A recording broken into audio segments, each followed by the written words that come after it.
Hi and welcome to TeachStar, and today's video is all about how to keep on top of planning.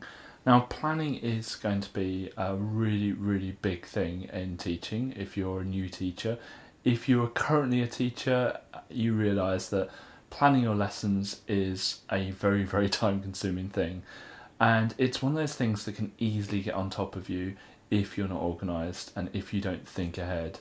And I've been in that position plenty of times with my teaching where there's just so many lessons, like 5 or 6 lessons a day, and you need some sleep, you need some R&R, you need some rest, and it can get very unbearable.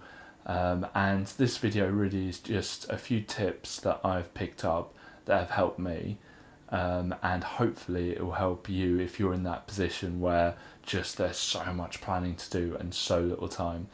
So the first things first is to think about how you plan. What is your minimum planning needs for each lesson? I think that some teachers get really enthusiastic to do loads and loads of planning and loads of resources, but what I'd suggest is try and strip back your lesson to the basics. What is the basic stuff that you need for each lesson? And don't go beyond that, just keep to that for each lesson. Then if you've got time at the end of planning tomorrow's lesson, or Tuesday or Wednesday or Thursday's lesson, whatever, then you can add to it and you can embellish it and you can add those resources to it. But try and get the minimum done first for each of your lessons and then add to it. And that's a real help, because it means that if I run out of time on a Monday night and I've just run out of time to plan and I need to go and get some R&R and some sleep, then I've still got a plan for tomorrow or for Tuesday's lessons. Even though it's not as amazing as I wanted it to be, there's still a plan there. Because the worst thing you can do is go into your lessons without any kind of plan. And I've been in that position a couple of times just because I've been kind of given a class because someone's not come in or whatever, and I walk in there and I just don't know what the heck I'm doing. And it's a horrible feeling. And you've kind of got to put on a brave face in front of the students, but kind of it's so disorganised, and then the behaviour starts being an issue because the start of the lesson is so bad. So it just have a basic plan, have a kind of minimum viable lesson written for each one, and then go and add the stuff later on. The second thing which really helped me is planning up until the half term, just roughly what I'm going to do. So you've probably got a scheme of learning or a scheme of work.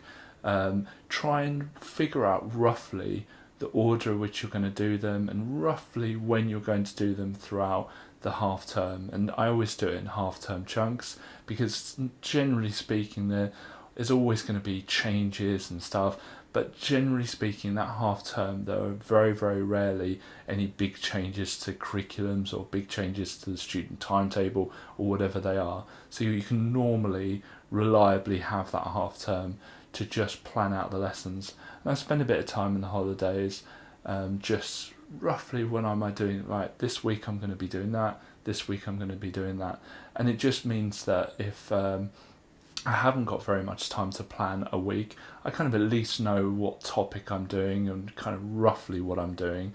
And it means that the limited time I have, I know kind of what lessons I'm doing in them. Also to consider is, planning is one of those things that you feel that you've got enough time in the school day for, but I think we all realise that the PPAs and the frees that we get are never enough time to do planning and everything else. So what I suggest is set aside a time to do planning in the week, or a little bit of maybe half an hour each day, maybe before the school day, maybe at the end of the day, to be your kind of planning time. It does help when you have, say, 2 year 11 classes or 2 year 13 classes that are doing the same thing, because you can plan just one lesson and deliver it to both, and then you just need to tweak it for each group and for the needs of those groups. But generally the basic structure of the lesson will be the same, and that does help. But I know teachers who know they're going to plan all their year 7 lessons for the following week on the Monday, year 8 on the Tuesday, etc. So they know exactly kind of where they're at with the planning for the next week. What I would say not to do is plan massively in advance. I never plan more than a week in advance, only because the success of this week's lessons should have an influence in your planning for next week.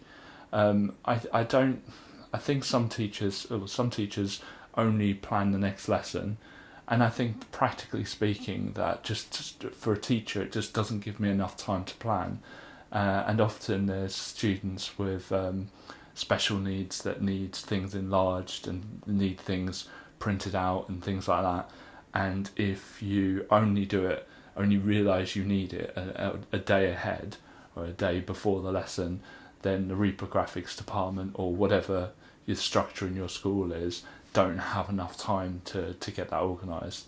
So generally speaking, a week in advance is quite a good thing.